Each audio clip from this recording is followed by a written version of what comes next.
ना अपना केस लेके आया, मुद्दई बन के आया। उसने कहा बादशाह मेरा केस बड़ा निराला है। बादशाह सलामत ने कहा वो किस तरह? कहने लगा ये मेरे पास एक थैली है, मैं ना सफर पे जाने लगा तो ये थैली पूरी हीरों की भरी हुई। फलां इलाके के जो काजी साहब है ना, मैं जाती दफा मैं कहीं सफर पे जा रहा था तो मैं उनके पास छोड़ गया कि रास्ता लंबा है, कहीं को मुझसे छीन ना ले, हीरों की भरी हुई। कुछ दिनों के बाद मैं वापस आया हूँ, काजी साहब ने मुझे थैली वापस की है तो इसमें हीरों की बजाय खोटे सिक्के निकले। अब मैंने काजी साहब से कहा है तो काजी साहब तो मेरे गिरेबान तक आते हैं, वो कहते हैं बता कहीं से फटी है, खुली है? वो जिस तरह टांके लगा के तूने सी थी उसी तरह लगे हुए हैं कि नहीं? तो हुजूर लगे भी बिल्कुल उसी तरह है, ना फटी है ना खुली है। अब मैं लुट गया हूं, मेरी कुल उम्र की कमाई जाया हो गई, खोटे सिक्के कहां और हीरे कहां? तो मेहरबानी करें और आप की बारगाह में अल्लाह रसूल के नाम पर हलफ देता हूं कि मैं हूं बिल्कुल सच्चा।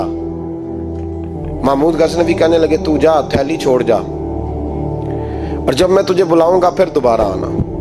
वो शख्स चला गया। महमूद गजनवी उठे, दरबार बर्खास्त किया, लोगों से कहने लगे चले जाओ, मैं 3 दिन के लिए सैर करने जा रहा हूँ, 3 दिन के बाद लौटूंगा।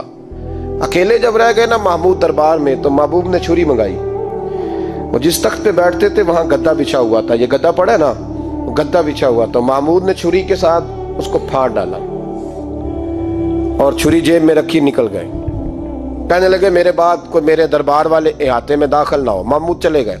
अब वो सफाई करने वाला जब आया ना, उसने आके देखा तो गद्दा तो फटा हुआ है।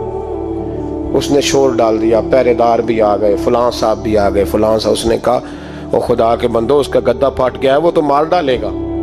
उसने कहा था सिवाय सफाई और निगरानी वाले के दूसरा आए कोई ना, और यहाँ आया भी कोई नहीं, पहले दिन ही फटा हुआ है तो लटका देगा सबको, क्या करें? शोर हो गया, सारे दरबार के मुलाजिमीन इकट्ठे हो गए। एक बंदा बोला, कहने लगा फिक्र ना करो, मैं कैसे बंदे को जानता हूं, इस तरह सिएगा कि जिसने फाड़ा होगा उसे भी पता नहीं चलेगा कहां से फटा था। ऐसा बेहतरीन रफू करेगा कि पता भी। उसने कहा यार हम सारे 1-1 महीने की तनख्वाह देते हैं, तू बंदा बुला। वो बुला लिया उसको, उसका नाम मोहम्मद रफूगर था। वो आया, उसको गद्दा दिखाया, उसका यार इस तरह सीना पता ना चले। उसने कहा फिक्र ही ना करो, मैं बड़ा कारीगर हूं। बड़े बड़े कारीगर लोग नहीं हमारे मुल्क में पाए जाते, कोई निशान छोड़ते हैं पीछे बड़े। अहमद रफूगर कहने लगा इस तरह सीऊंगा कि फाड़ने वाले को भी पता नहीं। उनका पैसे ले यार तू सी दे। उसने सी दी, अगले शाम ही ला के बिछा दिया गद्दा। तीसरे दिन बादशाह सलामत आए, आके पहली नजर गद्दे पे डाली। उसने बुलाया सब मुलाजिमीन को, कहा किसने सिया है? कहा जनाब क्या हुआ? कहा ये फटा हुआ था। किसने? कहा नहीं फटा ही नहीं। वो कहने लगे बनो बात, मैं खुद फाड़ के गया था। तो बताओ सही सिया किसने है? कहा जनाब आप फाड़ के गए थे तो बताया क्यों नहीं? फरमाने लगे इसीलिए तो बताया नहीं था कि तुम खुद तहकीक कर लो, बुलाओ बताओ सिया किसने। तो बुला लिया, अहमद रफूगर आ गया।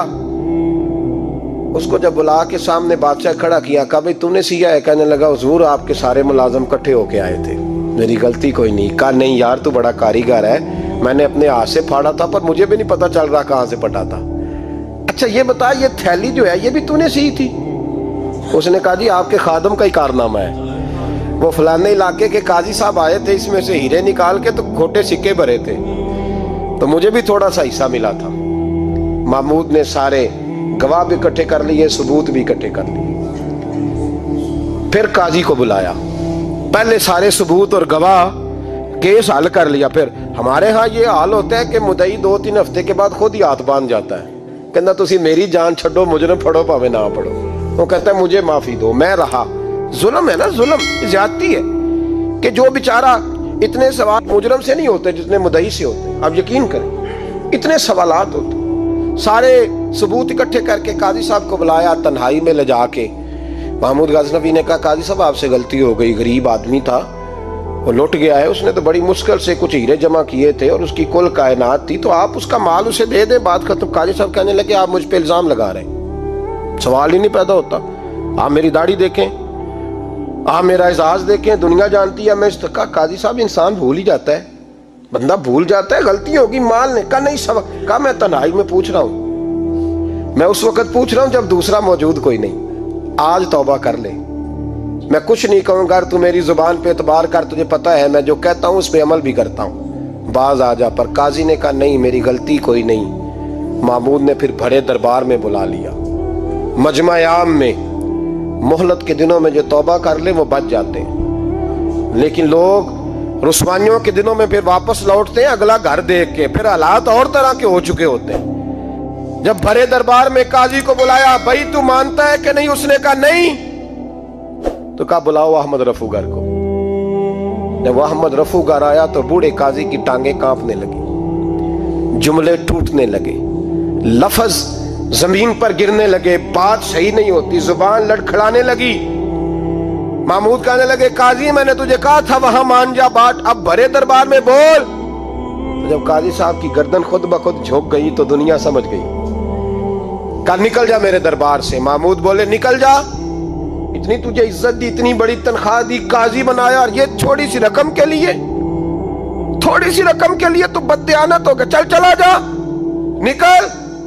काजी दरबार से निकला तो लोग लानतें बरसाने लगे। कल जो दुकानें छोड़ के सलूट करने आते थे वो कहने लगे इसकी उम्र देखो, इसके काम देखो, देखो इसने क्या किया। घर गया, बच्चे जिनके लिए पाप कमाया था, जिन्ना ली तू पाप कमाए हुन किथे नहीं हो तेरे घर दे, वो बच्चे कहने लगे अब्बा जी हम तो स्कूल मदरसा जाने के काबिल नहीं रहे, उम्मीद थी कि बीवी साथ देगी।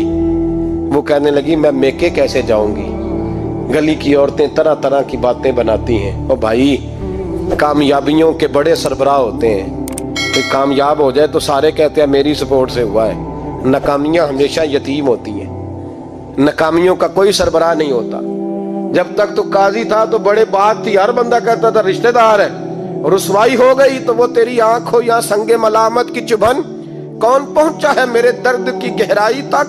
दौरे शोहरत में तो यारों ने किया याद बहुत, साथ आया ना कोई कूचे रुसवाई तक। और मियाँ साहब कहने लगे सारी उम्र ही आटा गुद्दा है, मैं लखा कीते नहीं पेड़े, अब वक्त आया ही ते मोहम्मद बख्शा कोई नहीं हूं बैठा नेड़े।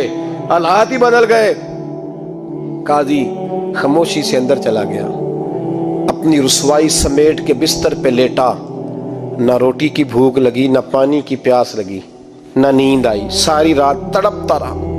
सवेरे घर वालों ने दरवाजा खोला तो रूह परवास कर गई थी, दुनिया छोड़ गया। हजरत अबू नूर अलैहिर्रहमा बोले, फरमाने लगे याद रखो कभी बददियानती ना करना, कभी।